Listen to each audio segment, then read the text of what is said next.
Now, I'd like to talk in this brief period that I have before me about the left and about Marxism in particular, and within that about the Frankfurt School as a particular type of Marxism.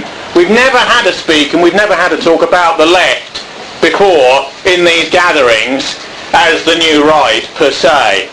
Now, from one level, if you're an extreme leftist now in the Western world, in Western Europe, maybe parts of Southern Europe, yes and no, and North America, you'd look around and you'd think there was a cultural desert that you'd lost completely, that communism had collapsed, that far left movements have no votes at all, except residually in Italy, to a much smaller extent in France, and a few places elsewhere. You'd think that the socialist dream, that life could be better and more equal and free and so on, had come crashing down completely. And yet, paradoxically, these people have lost a world and yet gained another, because their values, in a subtle way, in a mediated way, in a transliterated way, are the values that exist largely of the society out there. And when you go down and remove Sky Sport and put something else on, and even there, residually, you will find what a Marxist would call the reification of triumphant values. In other words, a soft left viewpoint put again and again and again in every media, at every level. Now, how has this occurred? That a force which in a hard way seems to have lost everywhere, its states have gone down, its military structures have gone down, its Chinese and Asiatic version is producing a mass super-capitalist version with an increasingly post-left, indeed even racial elite that manage the society technologically, and his ideology is frozen into a type of theology. Many Marxists are in despair in this era, and the Frankfurt School that we're going to have a bit of a look at in this talk actually is in some ways a movement of despair, both within Marxism and within Western thinking. Yet this victory in defeat and defeat in victory that we have all around us is something that I want to look at. In England, in the early part of the 20th century, intellectuals of left and right often used to debate with each other. This is really no longer possible now, 80, 90 years on. G.K. Chesterton, Hilaire Belloc, Shaw and Wells knew each other well, often had debates with each other. The irony is that if you'd said to them or their audiences, it may be in venues like this, 80 odd years ago and more, that we would have, in the early part of the new millennium, a left-wing capitalist society, people would have said, you're mad. You know, the idea that the market can adopt the values of the folded-out, libertarian, slightly soft, but not entirely so, left, would have been regarded as perverse by almost any social and ideological commentator of that era. But it's what we've got, and it's all around us, and it's sort of in the ether, it's all pervasive. Even to cut against it in a very minor way is to create a shock somewhere. Certainly if you're anyone of any reputation or any foreknowledge in the culture, and you make a remark which is incorrect, and you're known, and you ventilated it as such, there's a tremor in the web. And my interpretation of this is that hard Marxism, stroke Marxist-Leninism and various anarchistic and other variants, often to one side of it, have failed. But the trajectory of the ideology itself has succeeded, has morphed, and has transfigured itself in a new way. You've had the left has come into the centre, taken it, turned it around, and what we call liberalism now, either with a small or a large L, is not the liberalism of 50 to 60 years ago. It's not even the liberalism of 150 years ago. The truth is, the people who led Palmerston's Liberal Party have views which in the middle, say, the middle of the 19th century, could be construed as people who are not to the right of this gathering, then wouldn't have been too far away. The Protestant ideological moralism that underpinned liberal ideas of a traditional sort has been ripped out.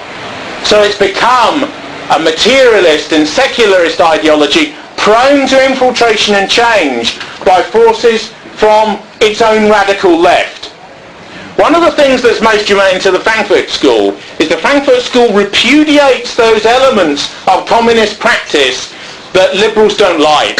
The harshness, the camps, the belief in struggle, the secret police, the art of the people and the crushing out of anything that people don't like. Wyszynski screaming that ex-comrades should be killed, beheaded, and their families tortured before they die. All in the name of love and humanity and peace. The French Communist Party organ was l'humanité, humanity. Thorez, who was the leader in the post-war period, was personally trained by Stalin in exile during Vichy to take France, which the Eastern Bloc believed more than Italy at that time was the first Western domino to go within Europe, get them out of NATO, align them with the Warsaw Pact, create chaos inside the Western Alliance and so on. Now, Marxism grows up, of course, from the 19th century, but before Marx gave state socialism and ideological socialism a pseudo-scientific gloss and formulation, there have been various other theories, Saint-Simon, Fourier, utopian types of socialism, some of them the secularization of Christian libertarian ideals. Marx was determined to reshape not just the nature of the left, but the nature of philosophy and the Europe of his time and the world for all time. His type of trajectory relates to a particular view of society that certain intellectuals have. Although he never specified it as such, Marx and those of his ilk who came after him, in a wide range of theorists who've almost died out today, there's not one major Marxist theoretician really who's alive today, who's of any importance. You get a minor figure like Alex Kalinkinikos, who was associated with the Socialist Workers' Party at one time, occasionally bobs up. But these are people of almost no importance whatsoever. Baudrillard and major theorists like these are cynical, materialistic liberals and libertarians who laugh and who sneer at everything, and it's all a great game to them because they're concerned with language, what it means, what it doesn't mean, how it can be repositioned and so on. They're not really Marxists at all. The last really powerful thinker in that trajectory, well, there could be two of them really, Sartre in a way and Adorno.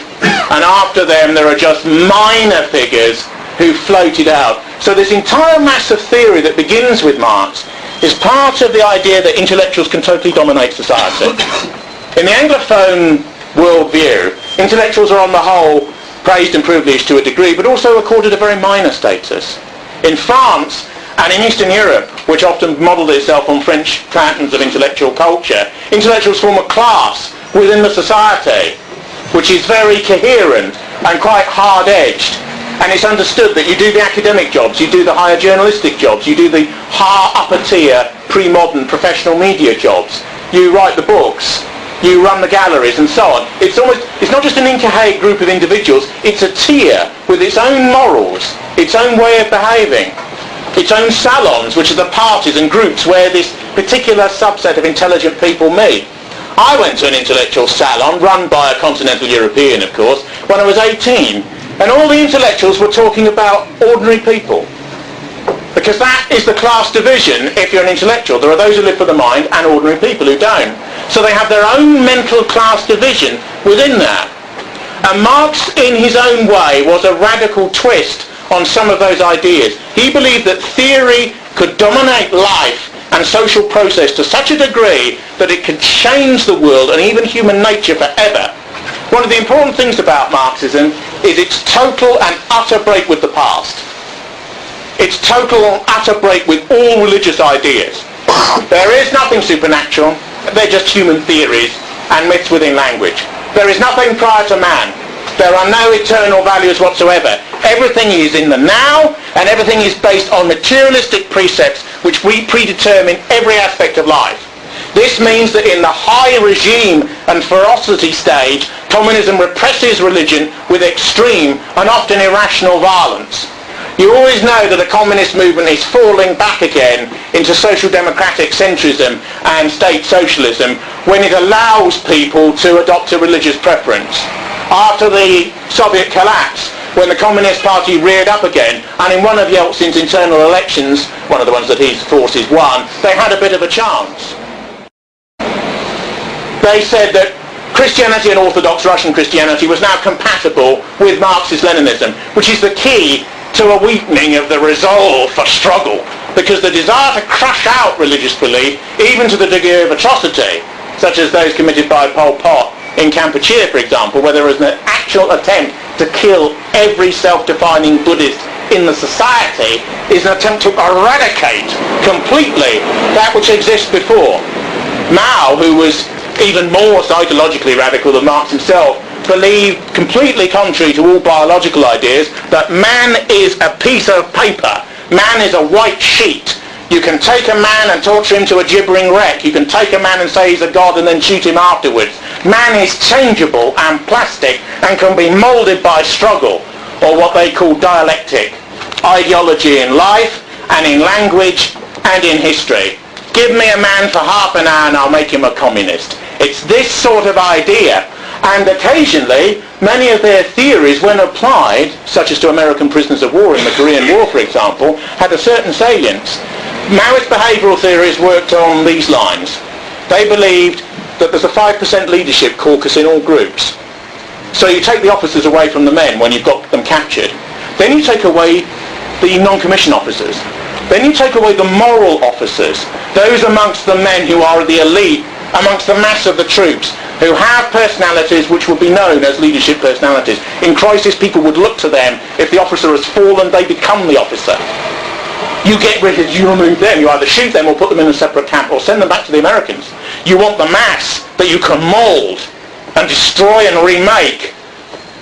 And they did it with quite a lot of them. Many of them came back to the US 3 or 4 years later, mouthing sort of Marxist platitudes, we invaded the third world, man, we deserve what we got. And this sort of thing. In the Vietnam War, some of these tendencies to deterioration and degeneracy in the American army became so large that many of them would shoot their own officers rather than go out on patrol, which is one of the many reasons why they ended in a surreal mess prior to surrender. America, of course, conducted a mass bombing campaign, said they'd won, and then cleared out, which a scenario they may repeat in Iraq and Afghanistan in the next couple of years. But to return to our theory, to our Marxist theory, Marx emerged really first in a group of radical German intellectuals called the Free Ones, the Freien, who used to meet in a beer cellar in the 1840s. In the 1840s, of course, liberalism and nationalism went together as ideologies. Now, 150 years on, their daggers drawn. But in that group in the 1840s, there were gathered some of the most radical, let's change the world intellectuals in Germany, in Central Europe. Many of them have been forgotten today. Rothko and Otto Strauss have been forgotten. Feuerbach's only remembered because Marx wrote an essay about him. Max Stirner is remembered for one book he wrote about extreme individualism. But in the corner of the paintings of the Free Ones, as they gathered in this cellar, there's a tall Gentile, Engels, the factory owner, the financier of the theorist, and Marx. Then with an enormous black beard, because he was very young then. Marx's idea is you had to smash all the theory, particularly all the progressive theory, that predated him. That's why he began with the German ideology. He began with groundwork, Grundrisse, and the German ideology. You must clear away all these false and fake progressive ideas based on liberal thinking, bourgeois semantics, and utopianism. Everything must be based upon science and upon matter, and must be provable, and must be empirical. He believed that intellectuals could so interpret the changes in society that they could master the consciousness of a society, change it, and shift it, and force it in directions that even hadn't entirely been predicated on the theory. The one thing you notice about Marxism is it's a seething vortex of ideas. It's always restless. It's always counter-propositional. Marx will make a statement, then he'll qualify it, then he'll withdraw it, then he'll make another statement which is more radical. And this is part of, again, what they call dialectic. Now, the idea of dialectic is based on Hegelian theory, and is based upon an ancient Greek thinker called Heraclitus, who believed that everything is in flux, and everything changes, and everything works on itself. The fury with which Marxists fall on each other in intellectual dispute, often about arcane matters which are of no relevance, which in a regime context is a choice between life and death. You advocate the dialecticism of a particular crop cycle, and you get it wrong, and the party sides with another, you're shot, and your family's shot, and those that are related to them are shot as well, because ideas are important.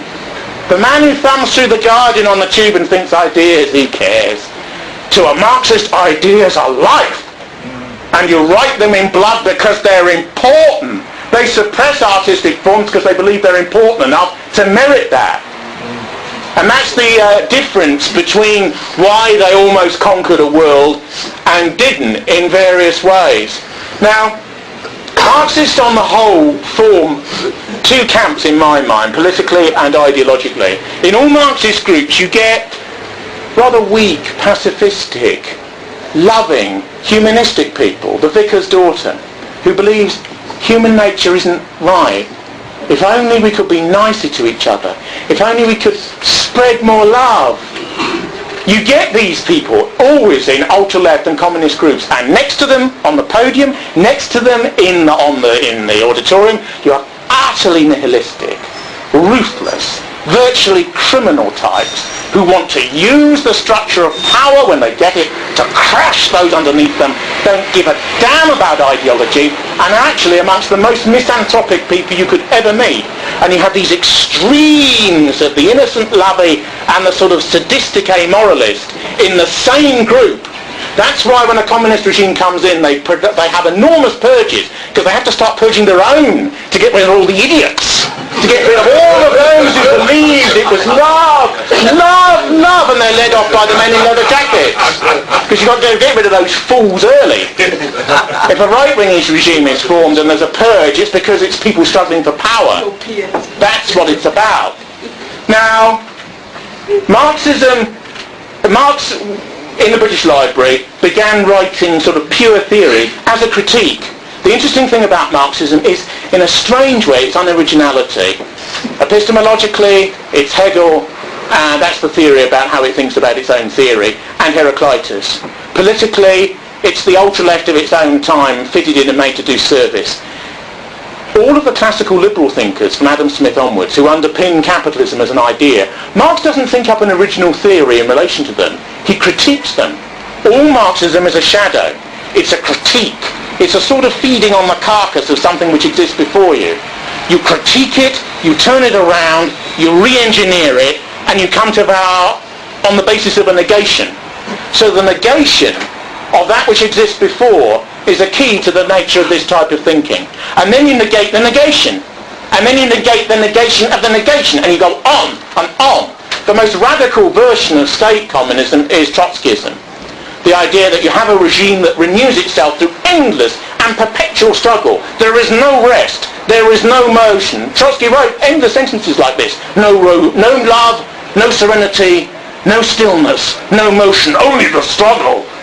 And of course, Stalin took him at his word, which is why he purged them all from the party up to 1928. But until then, of course, they were giving almost as good as they got. And both sides in that dispute worshipped the parent, Lenin.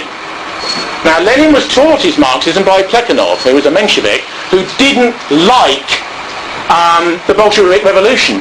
Quite a few Marxists who were purely sort of almost gentle professors of cultural destruction, they didn't actually like the Bolshevik Revolution because in actual fact it's contrary to some Marxist theory.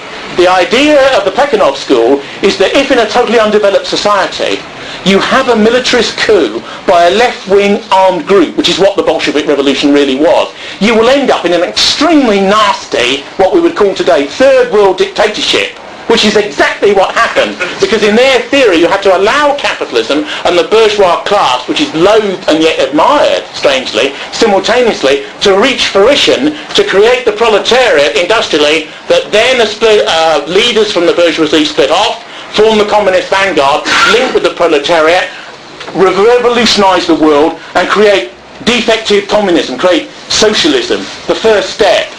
So it's a progressive cycle. The Leninist way of dealing with dissidents is to just shoot them. That was Lenin at the end. Half his brain was virtually liquid towards the end. Massacres on every front. The civil war was going badly. They won that civil war because every man on their own side who retreated more than 8 paces, the secret police stood behind them and shot them. And Trotsky introduced that and advocated it in a booklet called The Necessity of Red Terror. The Necessity of Red Terror. I met Corinne Redgrave once, who was one of the leaders of the Workers' Revolutionary Party. And Redgrave, who's this sort of rather depressive sort of actor, basically, piped up in the middle of this party as he was chain smoking. He said, when we're in power, he said, we're going to have iron hard destruction of the bourgeois class. Like this. And I said, but Corin, you could be regarded as one of the most bourgeois men in Britain. And he said, no. He said, it's all in the mind. And of course it is all in the mind. He said something very interesting to me about the extraordinary mental arabesque that this theory can cause. Somebody said, well, what about Stalin then, Corin? And he said, Stalin is the recrudescence of the theory of the class enemy, which occurs mentally as a hypostatization within the class that falsifies his ideology and history and is the class enemy at a particular moment of struggle. If you refer to Trotsky's The History of the Revolution, chapter 8, paragraph 92, he tells you everything that you need to know about him. So it is almost an earth-shattering religion. Now, many people, I've known a few Polish people in my life, and Poles learned Marxism at school after the creation of Gomulka's regime after 48. I went to a Catholic school, although I'm not a Catholic, not even a Christian, and you had 4 periods a week of religious knowledge. And they ripped that out and replaced it with Marxism-Leninism, the same 4 periods. You learnt the Paris manuscripts, the early idealistic stuff in 1844, which he then reverses. You then go on to the scientific socialism, so-called, of the German ideology and the groundwork, which wasn't published in East Germany, probably under Ulbricht, really, in 1967. Then you go on to Capital Volume 1 and Capital Volumes 2 and 3, which Engels writes later. Then you go on to Engels' parallel material, which is slightly different to Marx. Then you look at people like Plekhanov. The irony about this pure theory is that without the mountebanks, without the political criminals, without the guerrilla terrorist figures like Stalin, they would have never gone anywhere. Because they married this theory to sectarian propaganda and conspiratorialism by small, violent and often criminal groups. And this is a rival tradition that goes back to the French Revolution, if you look at people like Babeuf in the 1790s, but in particular is Blanqui's tradition in the 19th century. Small, close-knit revolutionary bands that almost no one's heard of, who swim around these theoretical groups, wait for a crisis in society to use armed force at a crucial and strategic moment, and then build a structure on the basis of the theory, which often hardens just into a secular theology, whilst they're really concerned with the exertion of pure power. I saw a thing that's interested me recently in Forbes magazine in the United States, which has a rich list, and it said that Castro's personal fortune was $70 million US. $70 million US. And they described him as a communist prince. And there is an interesting side to these types, that often because they take illicit and semi-secret shares in state-owned industries, the families that own the original sugar and tobacco industries in old Cuba would be shot or heaved out to the States. They would reappropriate in the name of the masses, which means a slice for the Castro family. And of course it might be quite small in terms of equity when it's taken, but over 50 odd years builds up to an enormous fund. And yet many communists or Marxists that I've known are in some ways not particularly materialistic people.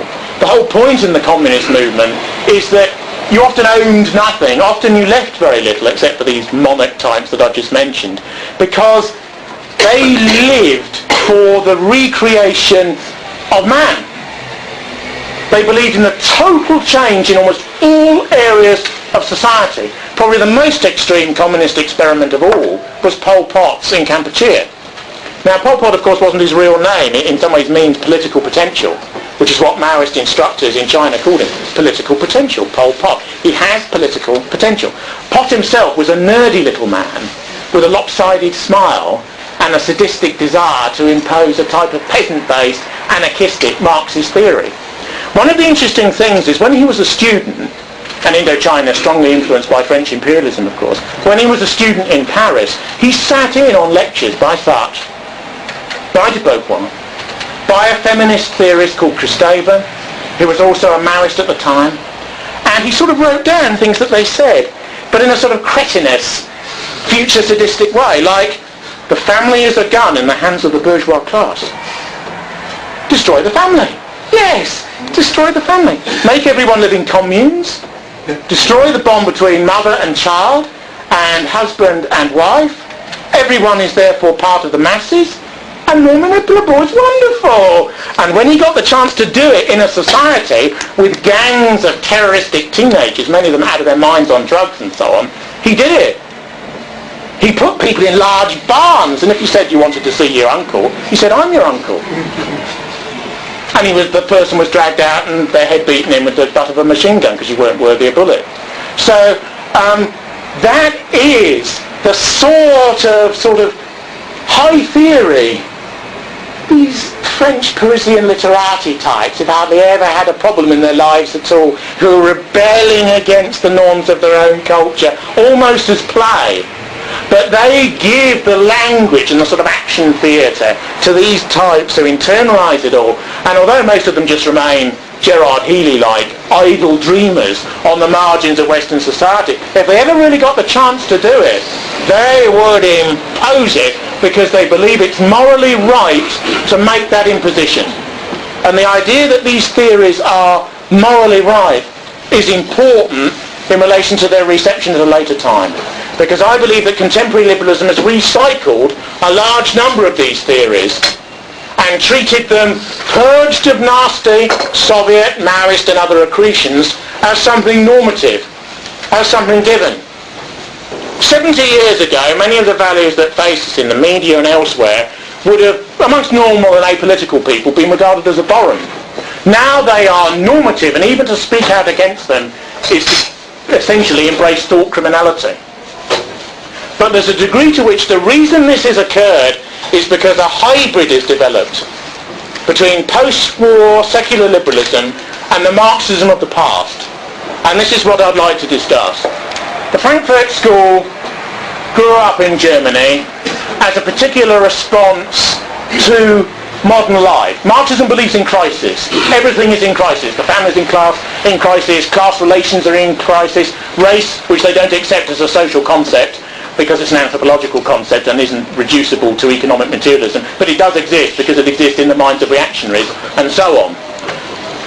They think that the endless critique of what has gone before prepares new grounds and vistas of struggle. So the purpose of the Frankfurt School was to critique all Marxism, to bring back a more purified and critically intelligent form of the dialectic which could be used in modernity. The Frankfurt School is quite complicated because there's a strong streak of pessimism and despair in it, which is very unusual in Marxism.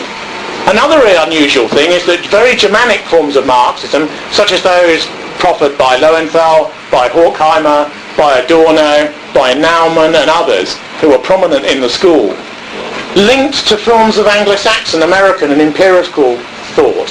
Why is this?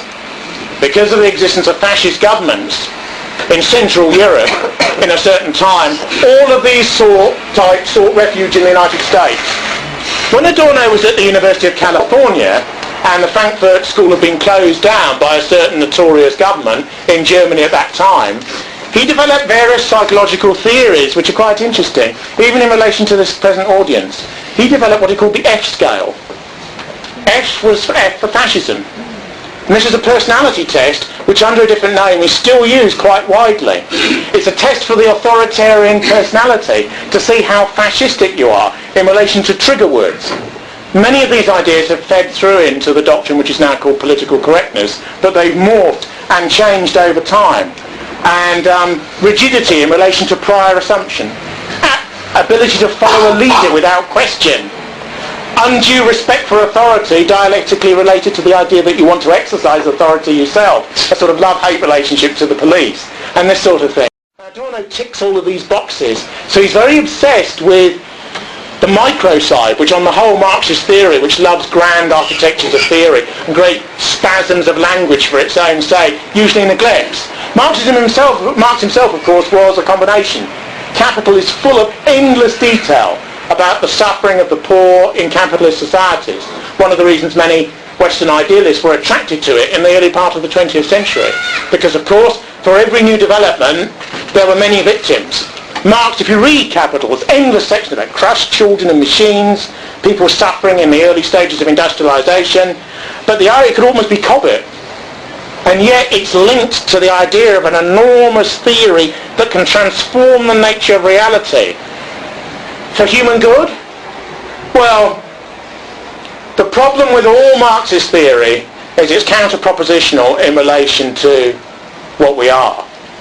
What all races are, what humanity is and all mankind is as a whole. We're based on nature. We have our being in that substructure. We are not as leftist ideas would have us. One of the reasons for the extraordinary rapacity of communist terror is, I think, a sense of disappointment on a cosmic level. When you get into power, you realise that human beings are partly avaricious, partly sexual, partly acquisitive, partly territorial, partly communal, partly group identifying. Everything that your theory said that they weren't. And there's a strong element of concealed and not so concealed in the regime phase, misanthropy in communism, that if humanity can't be redeemed in that way, we'll fall on them anyway. It's almost a secularization of the idea of sin. They've disappointed us, and so they'll suffer. And maybe through the infliction of various agonies, like Procruste's bed, the man lies on the bed, and his arms are over the side and his feet's over the bottom, and you think, I've got to get him to fit the bed, so you cut off the feet and you cut off the hands, and you say, Pol Pot says, the leaders of the Derg, Mengistu in Ethiopia, says, look, our body fits the bed, but it's limbless. And that's how you've made it fit. Now, Adorno wrote a whole series of books, the most negative dialectics, minima moralia, aesthetic theory, which is an enormous book, this thick, 800 pages. It's in Routledge and Kegan-Paul. He was a pessimist, Adorno. All the photos used on the Routledge editions of his books show him with one hand over one side of his face, dwelling upon the pain and misery of humanity. He believed, in a strange way that has echoes of cultural conservatism to it, paradoxically, that the masses are totally brutalised and dehumanised by capitalist ideology. He believed that everything has been sucked into the spectacle of mass culture to such a degree that there's no freedom for the masses at all. Because he never thought, do they even want to be free? That's a question that is off limits, essentially. Everyone can be free, everyone can be rational, everyone can be equal. To say otherwise is to render yourself a beast and a demon, a reactionary, outside of the doctrine of progress and enlightenment. So remember that. His first book was called The Dialectic of Enlightenment, which he wrote with Horkheimer, and which is an interesting thesis because, like a true Marxist, he goes right back to the roots. And one of the paradoxes is that although liberalism's embraced a lot of soft Marxism, this is a ferocious critique of liberalism. The dialectic of Enlightenment is an attack on the Enlightenment. He ferociously lambasts these liberal theorists for their reactionary nature, their desire to exploit man in the name of capitalist progress, for their desire to dominate nature. Adorno believed that fascism was a natural reaction against capitalistic exploitation, and the desire liberals had to exploit man and nature. Adorno's so far to the left that liberals are the enemy. Never forget that for a true communist, the liberals are the scum and the middling ones you will give enough latitude and you will give enough rope to before you hang them. I think Lenin, in one step forward, two steps back, says all these social democrats and so on, we allow them their time. We allow them the time on the stage to weaken the right, to weaken religious belief, to open the way for us. And when we're there, then we hang them. We hang them and we enjoy it because they're worse than the bourgeoisie. Because they're traitors to the class in history. And we will deal with them with utter ruthlessness that we won't even treat reactionaries with. That's the real Leninism talking. But Adorno doesn't like that sort of talk at all. Because although he's not a humanist, he does believe in the Alsatia of forgotten possibilities.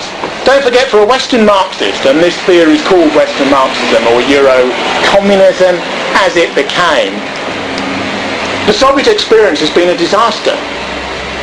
Privately, Marxist professors, I once had a conversation with E.J. Hobsbawm, who was the Marxist professor at Birkbeck, the extramural and evening college of London University. And he said in private, of course, when I was a member of the Communist Party of Great Britain, he said I would never have admitted this, but the entire Soviet experiment has been deleterious. 20 million dead, 50 million dead, multiple wars, dictatorship, it's been deleterious, as he reaches for another drink, He said all it achieved was the socialisation of the means of production. So it's not enough. It's not enough, And yet, when the coup happened against Gorbachev, he supported the coupsters, he supported the coup d'etat for reasons of what he called revolutionary conservatism. You should hold what you have, even if it's totally broken, But Hobsbawm's interesting because Neil Kinnock was a close personal friend of his. And there's always been an interconnection, not between communism and elements of the Labour leadership, certainly in the Cold War period, but between Marxism and the Labour leadership and other leaders who are regarded as more liberal, more social democratic, more moderate. At the beginning of the 20th century, social democrat meant Marxist. By the end of the 20th century, there were people who were, allied with George Bush I and were Atlanticists. Healy begins, Dennis Healy, begins in the Communist Party youth wing, ends up a right-wing social democrat and an Atlanticist supporting the Vietnam War, something Wilson slightly intelligently kept us out of, but the Australians fought on our behalf. So there's a strange element to which Marxism is all right, at least when it's considered to be a theoretical add-on to centre-left disputes. Claire Short's a descendant now in the modern Labour Party and is advocating a hung parliament, even has left that whip in the House of Commons. But when the Soviet Union went down, she was asked, is communism dead, by some independent type journalist? And she said, communism may be dead. She probably went in the West, but Marxism isn't. And this idea that the theory can be obtained, retained, rebranded and recycled, even though the hardcore vanguard politics has gone down, is something that most of the left still believes. One of the reasons liberalism's triumphed in this society is the mental wetness, irresolve, fear and funk of conservatism, morally and intellectually and ideologically. And I don't just mean naked middle-class self-interest and sort of a slightly impoverished range of politics based around that, which is the core of all centre-right parties. What I mean is conservatism philosophically and intellectually. Unlike the moderate left, that's always looked to the far left for its energy, for its theory, for its radicalism. They repudiate bits they don't like, particularly the harsher bits, but they come in, brother, come in, comrade. They take it into themselves. Conservatives, even of the Professor Roger Scruton and Maurice Cowling type, there is a permafrost between them and the far right and radical right ideas. This means theoretically and mentally they've cut part of their own body off. Whatever their much more moderate political views are, they will not take the energy which exists to one side of them. Always in thinking, which is one of the reasons intellectuals often make bad politicians, thinking goes to the margin of the prospect of a thought. Politics often has to deal with great masses of people, with what they can understand and appreciate, with short attention spans, with people who've got 100 other things to do. Politics is even in a society a minority sport amongst a minority sport. People who hate each other but are political often have more in common psychologically than the anonymous mass of people who don't give a damn how they're governed as long as there's bread on the plate the day after next. And because conservatism has cut itself off from racial biological, from elitist, from Nietzschean, from radical views, because they regard them almost in a satanic light, they couldn't fight back against liberalism because they had no mental ammunition. And because conservatism is an anti-intellectual attitude anyway, often philistine, often atheoretical, when a Marxist version of centre-leftism comes along, they increasingly laughed at it, scorned it, accepted it a bit, moved to the side, said they were against it, pushed away an egregious bit, accepted a bit, then another generation would accept a bit more. Then another generation would accept a bit more. The average Tory in the 1960s would have regarded race as a fact of social existence. Now you'll be expelled from the modern Tory party for saying that. That's 50 years, 40 years. It's nothing. Half an adult lifetime. And that's because of what's up here, particularly amongst relatively sort of unintelligent people up to a point, although there are many intelligent people in the Tory party. But it is because of the Second World War and its aftermath and the fear, the self-loathing and self-hatred in many relatively normal, quote-unquote conservative people who are the mainstream in any society. In any society, you have to have a mass of people who are a bit stuck, a bit boring, a bit uncreative, because they are the bedrock. They're not going to be exceptional, but you can't have that in any social order. One of the delusions of Marxism is that everything could be different. Trotsky wrote an extraordinary essay in the early 1920s when the Soviet regime had just been created and was caked in blood. He wrote this essay saying, when we've achieved pure socialism, there'll be a Wagner, yes, a Wagner. There'll be a Shakespeare. There'll be a Byron on every corner. Everyone can be liberated to be free and creative. But now the struggle, and we're stood in our little Bolshevik hat caps on pyramids of skulls, which is what they were. Lenin was an extraordinary man in some ways, because in the 1921 Congress, he had a secret speech to the Congress, which wasn't revealed until the Soviet Union came down. The interesting thing about communists is because they believe they are the wave of the future, they write down everything they do. And they write down all their massacres as well. The massacre of the Polish officer corps in the Katyn forest, for example, which was ordered by the Politburo, and they all signed it. Stalin signed it. Khrushchev was next, yes, I'm signing. And they all signed it. And this was revealed after the breakdown, because they believed that they were the wave of the future. And an atrocity, you see, an atrocity is important. It's not something you should be ashamed of, because you are aiming for the betterment and progress of the whole of humanity. You have to be proud to wade in the blood of reaction in order to achieve the future, which is socialism. They called it the yawning heights. The yawning heights of socialism. There's a very satirical, negative, anti-Soviet novel called The Yawning Heights, written by a working class university professor of philosophy called Zinoviev, who hated the system by the time of its end, because everything creates its reverse, you see. But communism has affected and mutilated the world to an extraordinary degree, which most people in the West who believe they were on the winning side in the Cold War haven't even really begun to understand. Communism has also, in a Marxist sense, affected their own societies extraordinarily, radically, whilst appearing to have completely lost in the terms of fringe leftist sects and groups. Adorno wrote in Minima Moralia that after Auschwitz there can be no poetry. He believed that after this seminal event there could be nothing but sackcloth and ashes forever. And somebody once said to him, well, that's a pessimistic position, which is ultimately conservative. Conservatives don't believe life can be perfect because man isn't, and therefore utopianism is an impossibility. Leftists say, oh, well, you reject all forms of progress. And the two sort of square up to each other in political terms. Don't forget I'm talking about the philosophies, not the sordid little compromises of parties that in the Western world are virtually indistinguishable from each other. Now, Marxism believed, almost with post-religious ardour, as it shot religious people, that everything could be changed, everything could be reworked, that man himself could be reworked. One of their most fanatical postulates is hostility to all biological notions of man and all notions of prior inequality.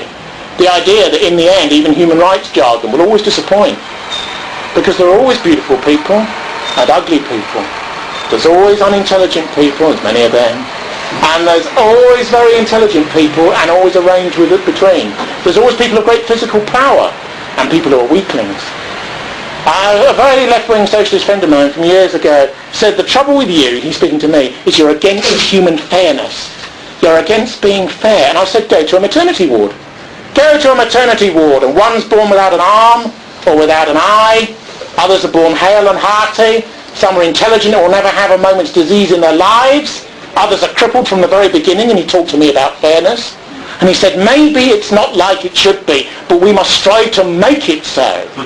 And I say, well, why don't you just accept the plenitude of that which is created? He said, no, that's too passive. We must work on it to change it, to make it better. Now, most people in their hearts in this society believe that making things more equal makes them better. I don't.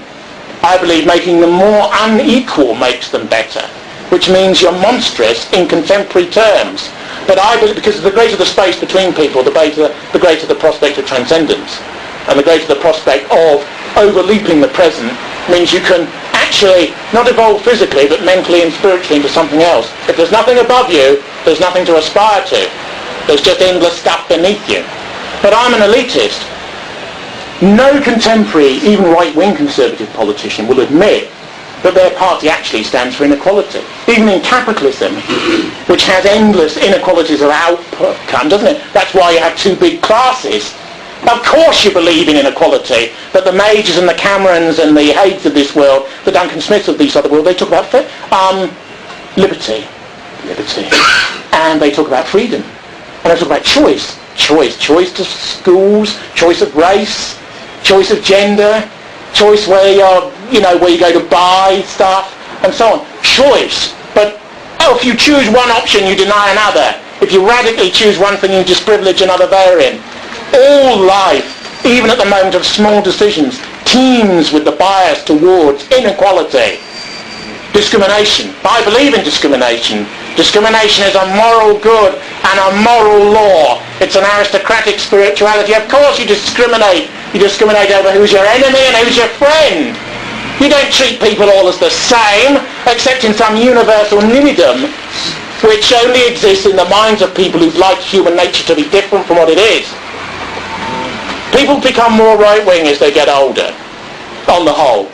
Yeah. Even within leftist systems, people actually do get more metaphysically conservative as they get older. Why is that?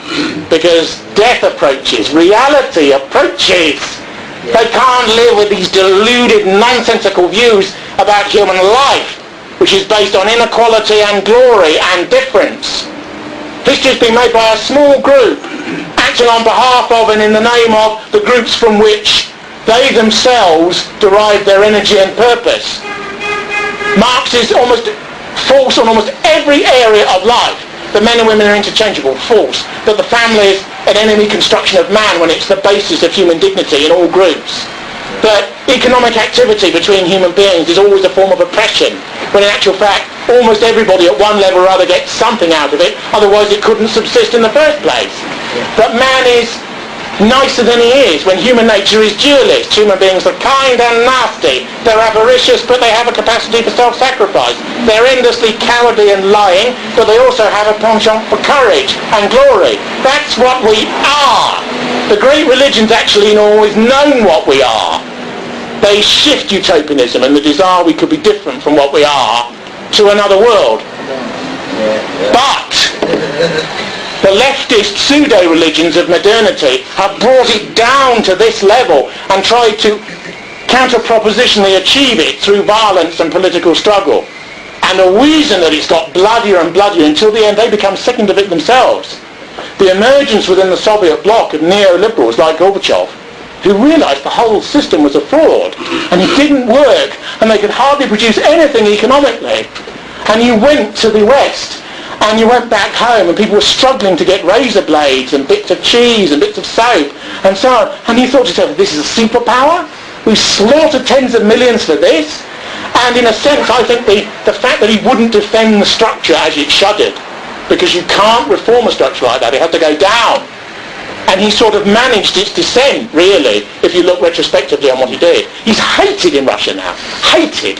Because he took away the security of ordinary people. And that generation particularly, their life expectancy went from about 76 to about 53. Because they lost everything. When capitalism couldn't come in, they hadn't even been educated to sort of write a check. It was terror for them. Because they'd never had to survive economically at an individual level. And that generation just sort of died off as a gangster capitalism came in because they had no lead-up time. That's the great tragedy of Russian destiny, that every system's been imposed in a slab-sided and ferocious way with no softening of the edges. One sort of plate has replaced another one, just as Marx wanted. Not the idea of gradual reform, the Blairs and Browns of this world, but total, utter, transfiguring change which will completely revolutionise the nature of man. One point which is never dwelt upon, and there's an enormous amount of work on communism now because it's so much in the past, people can sort of debate its details openly. The Jewish nature of communism, that is never ever discussed. and indeed is completely off limits in nearly all academic discourse. The truth is that nearly always half of the major core intellectuals in all communist groups are Jews or partly Jews. Nearly all the half of the Central Committee or the Executive Council, the Revolutionary Vanguard or whatever it calls itself is. The rest is made up of Bohemian, revolutionary Gentiles who are totally hate-filled and sparing and hostile to their own society. And it's a medley of these two groups, essentially. Outsider, insider groups to tear it down in the name of love, of course, in the name of love. But as you tear it down, you can catapult yourself from the fringe to the centre. And it's sort of, it's the Jerry Healy speech. You know, in the Workers' Revolutionary Party of the past, the most fanatical Marxist-Leninist group, probably, in British post-war history. There's others. There's Tariq Ali's International Marxist Group. The various incarnations of the Trotskyist tradition, which began in the 30s with the Balham Group in South London of the Communist Party of Great Britain, and then grew up as a separate tendency. One of the things that is, of course, interesting is that when they were more powerful 30 years ago, and they had known, if they had known of this meeting, there will be a riot outside, not just a bit of pushing and shoving, but an absolute riot. The pathological hatred of the radical right by the Trotskyist Marxist-Leninist left needs to be looked at, and there's several reasons for this. Partly they are the most committed to international revolution. They are the most committed to the idea that we have no groups. One race, the human race. One race, the human race, and those who doubt it go under. Reactionaries who can't be brooked, whose ideas are a menace to humanity. Because ideas are important for these people. It's not just, oh, you've got an idea. You know, to English intellectuals, you've got an idea, I have an idea. It's cricket. You know, we debate, one wins, the other loses, we draw, we embrace. No, ideas are life and death. And on the basis of struggle and meaning. You see, because meaning for them is in their praxis, they call it, the moment of achieved struggle and recognition of truth in ideology. A Marxist intellectual called Malcolm Evans, who's a Marxist deconstructionist, he told me, with extreme pride. I said, so you believe in the complete destruction of all Western cultural norms and the replacement of it by a foreign ideology? And he said, you're only saying that to me because you're a bourgeois reactionary of the most hateful sort. Because he once said to me, the bourgeois goes to life with common sense, the Marxist with his theory. Theory is truth. And I said, and you'll put to death those who don't agree with your theory? He said, you're putting words in my mouth. But the irony is that these people who believed in this current of theory were near the top in nearly all of our universities between about 1930 and 1980 plus. Even in the United States. The University of Texas, can you imagine a more redneck state than Texas? The University of Texas's economic department was Marxist. This is the state of the Bushes and so on. They had achieved an ascendancy in parts of the academic world, part of the mental thinking within the Western society, which is difficult for many people to understand. And conservatism was so weak in these institutions, and when it was terrorised by Trotskyist mobs as well, it virtually disappeared. You know, I knew a chap who was head of sociology at the Polytechnic of North London for a period, an Irish chap. He was just a conservative, really, a right-wing conservative, O'Keefe, I think his name was. And every term he moved his office, because there would be a brick from the socialist workers through the window, but he knew it was coming. And I said to him, why did you put up with it? You know, and he said, well, why should I give in to these people and that sort of thing. So he had a little bit of spirit, but for everyone like him, 100 gave up. 100 went along with it, 100 resigned. They sort of went into internal exile within their own institutions. And don't forget, we're just talking about conservatives. We're talking about people who are well to the left of almost anyone here.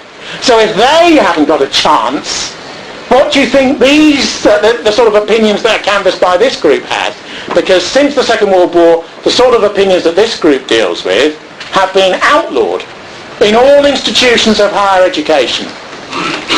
I went to just a BNP meeting, and a bloke put up his hand and said, you've swallowed a dictionary, mate, haven't you? What's it all about then? And I said, look, I'm putting forward ideas to you which have been banned in the auditoriums where they should be heard for 60 years. They went, oh, fair play, mate, you know. But there's a degree to which that's what this group really is for. Because the reason we have the society that we have is due to large-scale economic and cultural forces, admittedly to a degree, but it's also due to the mindset that accepts them before they physically happen. Now, Marxism, in a sense, advocates two contradictory things, but it believes in contradiction held together in struggle. It believes everything's economically determined, and yet if you theorise about the way in which it's determined enough, you can actually change the nature of the determination. There was a theorist called Gramsci at the beginning of the 20th century, who's in the Italian Communist Party ranks, who split the idea of the superstructure, culture, society, the arts, intellect, media, from the base, economics. Then Marxism can go completely cultural and just swim around, not linked to proletarian movements, not linked to trade union politics, not linked to working class political struggle as defined by the far left. Marx was quite funny about the working class actually, because he said, when I meet these German trade unionists, I like them less. He said, because they were sloppy individuals who'd contradict Professor Marx, as he insisted on being called, because don't forget, he was giving the proles their theory. The structural relationship between the intellectual master and the working class followers was quite apparent. And Marx fancied himself as a politician, not just a theorist, because he founded a group called the International Working Men's Association, which is the first international. Communists talk about internationals, first, second, third, fourth. The Trotskyist one's the fourth. Tiny little Trotskyist sort of four men in a kiosk groups would struggle about which one represented the Fourth International, which was out in Mexico, because of course a Stalinist agent killed Trotsky by penetrating his brain with an ice pick through the skull. Louis Mercador, I think his name was, and he crept into his study and stabbed him through the skull, and the sort of anarchists to this day wear t-shirts saying "Ice pick a trot," because they, anarchists just love being offensive to everyone, even on their own side. And as the spike penetrated his brain, Trotsky's last words were a hysterical Ashkenazi shriek in which he said, "You've been sent by him, namely Stalin." And he had.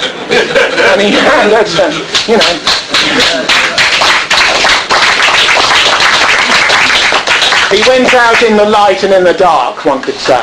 So, I once had a walk round these areas where they have these plaques, these blue plaques, and if somebody famous lived in the house, there's a white writing.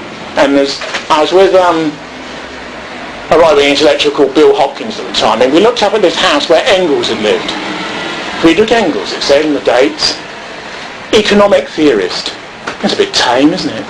Economic theorist. I thought, well, you have to consider in the percussion of ideology, as Nietzsche said, the idea has an effect after the stone is thrown. Consider the destructive impact these individuals and their ideas have had on our civilization. An economic theorist doesn't cut it, does it? Perhaps you could scrub that out and say the destroyer of a world. The destroyer of a world. And that's largely what Marxist-Leninism ideology amounted to, the destruction of the norms of pre-existent Western civilization, done in its name, done as a revolutionary detritus brought to power by tame theorists and political criminals who saw their way to a main chance.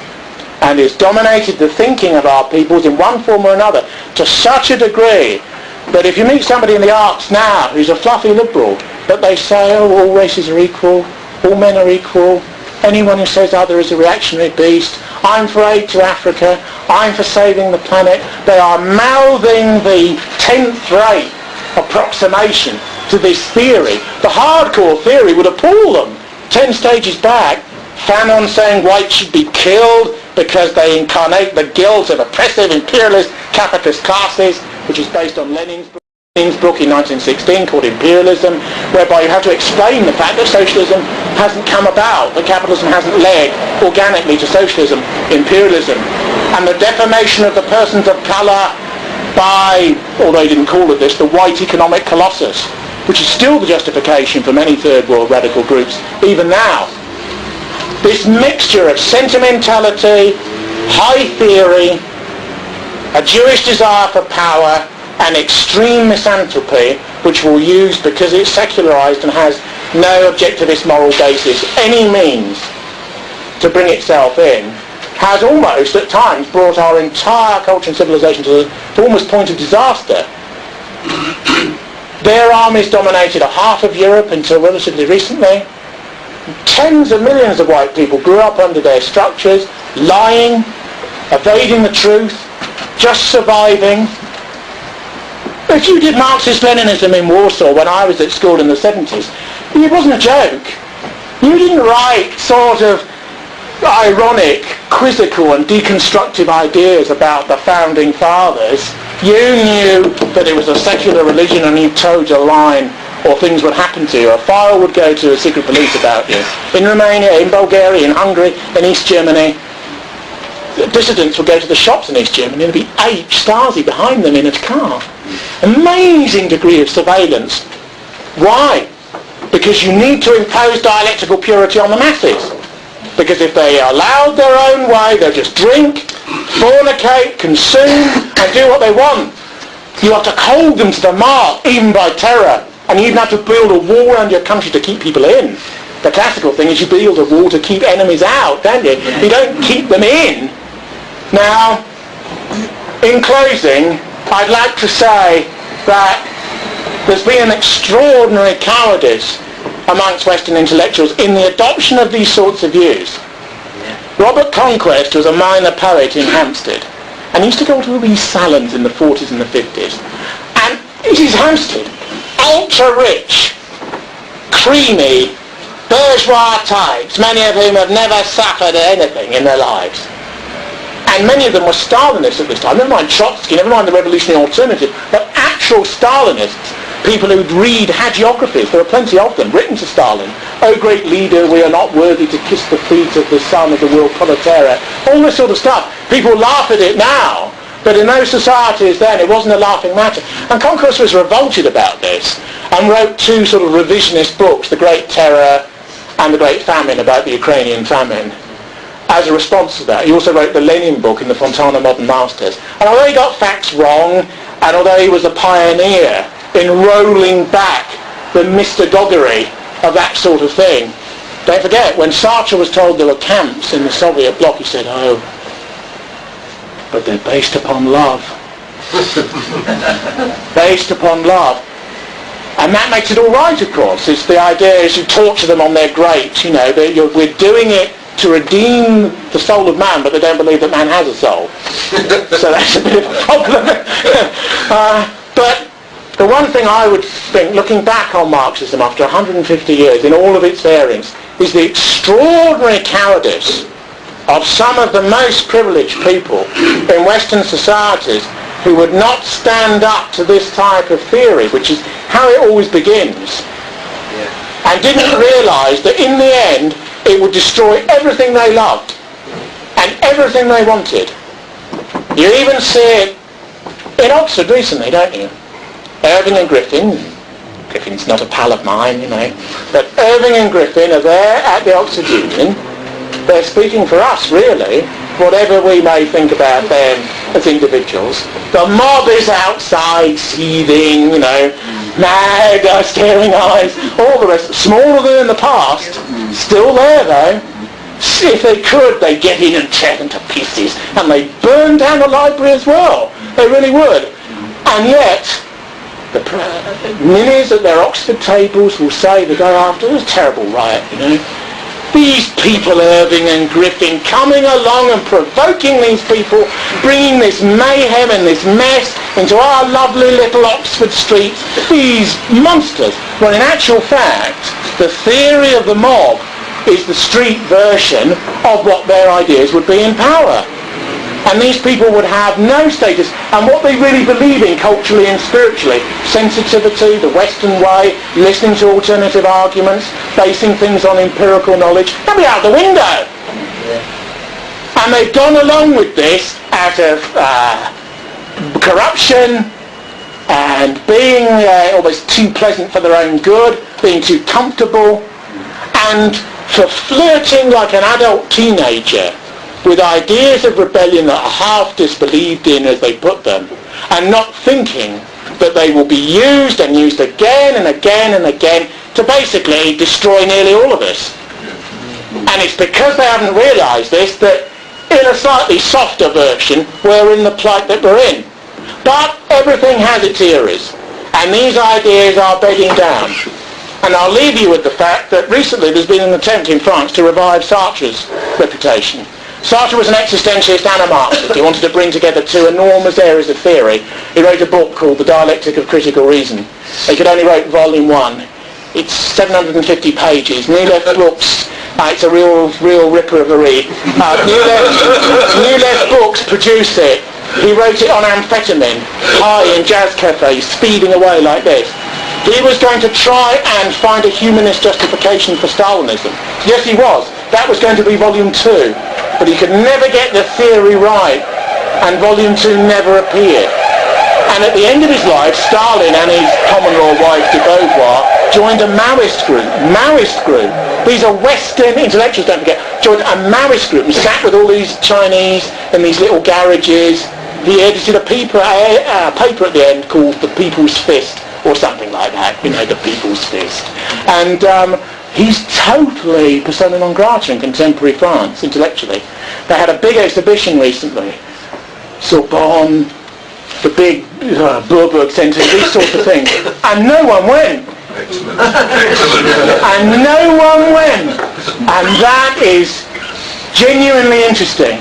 So people thought, because Sartre's famous existential line is that hell is other people. Maybe people thought, as they didn't attend those galleries, hell is Jean-Paul Sartre's theories. Thank you very much.